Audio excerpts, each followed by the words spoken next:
पुराने समय में एक नगर में एक साहूकार रहता था जिसके 7 पुत्र, 7 बहुएं और 1 बेटी थी। एक बार दीपावली से कुछ दिन पहले कार्तिक अष्टमी, अहोई अष्टमी के दिन घर की सफाई और लिपाई के लिए साहूकार की 7 बहुएं जंगल में मिट्टी लेने गईं। उनकी छोटी ननद भी उनके साथ चली गई। वे सब जिस जगह से मिट्टी ले रही थी वहां एक स्याऊ साही अपने 7 बच्चों के साथ रहती थी। मिट्टी खोदते वक्त अनजाने में साहूकार की बेटी की खुरपी से स्याऊ का एक बच्चा मर गया। स्याऊ ने क्रुद्ध होकर साहूकार की बेटी को शाप दिया, मैं तुम्हारी कोख बांध दूंगी, जिससे उसकी संतान कभी जीवित नहीं रह सकेगी। डर के कारण साहूकार की बेटी अपनी सभी भाभियों से विनती करती है कि कोई उसकी जगह पर कोख बंधवा ले। सभी भाभियां मना कर देती है, लेकिन सबसे छुईती भाभी यह सोचकर अपनी कोख बंधवाने के लिए राजी हो जाती है कि सास नाराज न हो जाए। अब छोटी बहू के जो वो संतान होती वह 7वें दिन मर जाती। दुखी होकर साहूकार परिवार के लोग पंडित से उपाय पूछते हैं।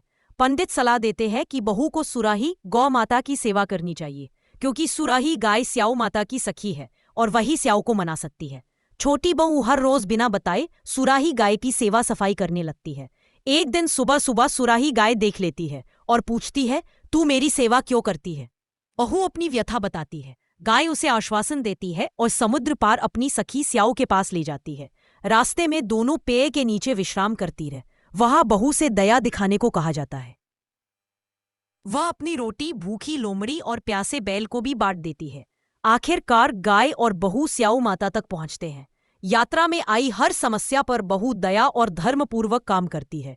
अंत में स्याऊ माता प्रसन्न होकर उसकी कोख खोल देती है और वरदान देती है कि उसे अब स्वस्थ, दीर्घायु और सुखी संतान की प्राप्ति होगी।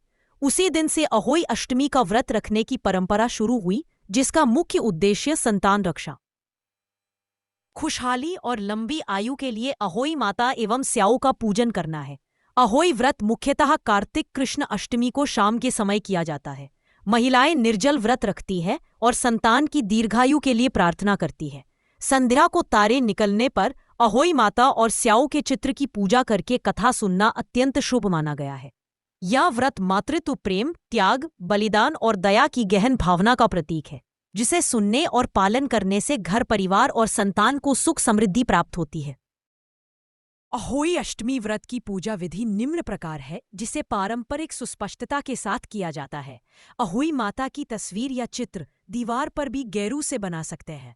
गंगा जल, शुद्ध जल से भरा कलश, करवा, छोटा घड़ा, रोली, मौली, अक्षत, चावल, पीला या लाल वस्त्र, श्रृंगार का सामान, सिंदूर, चूड़ी, बिंदी, महावर, काजल, लाल चुनरी, फूल, फल, मिठाई, पूजा के पकवान, एट पूरी, एट पुआ, हलवा, दीपक, धूप बत्ती, धान, गेहूं के दाने, कपास या सरई की कलियां, मूली, सिंघाड़ा, चौक के लिए सूखा आटा, दूध। सुबह स्नान करके साफ, स्वच्छ और पारंपरिक वस्त्र धारण करें। व्रत का संकल्प ले कि संतान की सुख समृद्धि और लंबी आयु के लिए अहोई माता का व्रत किया जा रहा है।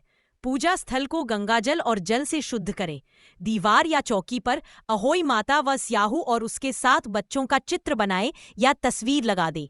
चित्र के सामने कलश में शुद्ध जल भरकर रखें तथा उसमें करवा रखें। गेहूं या चावल से चौक बनाए तथा दीप जलाएं। अहोई माता व स्याहू को श्रृंगार का सामान, फूल, फल, मिठाई, हलवा, पूरी आदि अर्पित करें। 7 गेहूं के दाने और दक्षिणा हाथ में लेकर अहोई माता की व्रत कथा सुने या पढ़ें। चावल के दाने और दक्षिणा को दुपट्टे में बांधकर रखें। पूजा के बाद बनाए गए पकवान, पूरी, पुआ, हलवा का भोग लगाएं। तारा, शाम को या चंद्रमा के दर्शन करके उन्हें अर्घ्य एवं जल अर्पित करें। घर की बुजुर्ग महिलाओं या ब्राह्मण को बायाना, भोग व दक्षिणा दे। पूजन थाली व अहोई माता का चित्र दिवाली के दिन तक यथास्थान रखें। पूजा के दिन नुकीली चीजों का प्रयोग, वाद विवाद और कड़ू शब्दों से बचना चाहिए। व्रत दिन भर निर्जल, बिना जल के रखें। सायंकाल पूजा के बाद ही जल ग्रहण करें। तारे या चंद्रमा को अर्घ्य देने के बाद ही व्रत खोलें। यह विधि धार्मिक शुद्धता, श्रद्धा और संतान रक्षा के लिए बड़ी श्रद्धापूर्वक निभाई जाती है, विशिष्ट और पवित्र मानी जाती है। तारे निकलने के बाद व्रती महिलाएं खुले आकाश में खड़े होकर निम्न प्रक्रिया अपनाती है। संध्या समय जब तारे स्पष्ट दिखने लगे, पूजा थाली में जल से भरा लोटा या करवा, उसमें थोड़ा दूध, चावल, अक्षत, शक्कर, फूल डाल लें। पूजा थाली में एक दीपक घी का रखें। घर की छत, आंगन या ऐसी जगह पर जाएं जहां तारे साफ दिखे। कथा सुनते समय जो अनाज या अक्षत लिया था उसे साथ रखे। दोनों हाथों में जल का लोटा या करवा पकड़े। तारे को देखे और बाएं हाथ में रखा अनाज अर्पित करे। जल धीरे धीरे तारे की दिशा में अर्पित करे और 3 बार अर्घ्य दे। यह बोले, हरी बांस की छाँव, बड़ी गले मोतियों का हार, तारों को अर्घ्य देऊं मेरे बच्चे भाई भर तार, आँख तले मेरा साथ, ढाक तले नंदसार, ऐसा बढ़े जैसा कीरी के सानाल। अर्घ्य अर्पण के बाद अहोई माता से संतान की रक्षा, लंबी उम्र और सुख समृद्धि की कामना करे। अर्घ्य देने के बाद पूजा स्थल या घर के बुजुर्गों के पैर छूकर आशीर्वाद ले। फिर व्रत का पारण करे, भोजन व जल ग्रहण करे। यह विधि संतान के भावी जीवन के लिए मंगलकारी और शुद्ध मानी जाती है। अहोई अष्टमी के पारण में तारों को अर्घ्य देने की विशेष मानी जाती है। जब शाम को आसमान में तारे स्पष्ट दिखने लगे तब महिलाएं पूजा की थाली में जल से भरा लोटा या करवा तैयार करती है। उसमें थोड़ा सा दूध, चावल, अक्षत, फूल और शक्कर डालती है और एक दीपक जलाकर घर की छत या आंगन में पहुंचती है जहां तारे साफ दिखाई दे।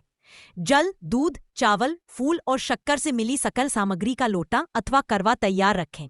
कथा सुनते समय जो अक्षत हाथ में लिए थे उन्हें भी साथ रखें। तारे की ओर देखते हुए दोनों हाथों से जल अर्पित करें, साथ में दीपक रखें। अर्घ्य देते समय या पंक्तियां बोले, हरी बांस की छाँव, बड़ी गले मोतियों का हार, तारों को अर्घ्य देऊं, जिए मेरे बच्चे भाई भर तार, आँख तले मेरा साथ, ढाक तले नंदसार, पीहर सासरा ऐसा बढ़े जैसा कीरी के सानाल। 3 बार जल अर्पित करे और अहोई माता से संतान की रक्षा और लंबी आयु की कामना करें। अर्घ्य के बाद घर के बुजुर्गों का आशीर्वाद लें और भोग प्रसाद ग्रहण कर व्रत तोड़े। यह प्रक्रिया अर्घ्य अर्पण के दौरान संतान की रक्षा और सुख समृद्धि की प्रार्थना के लिए की जाती है।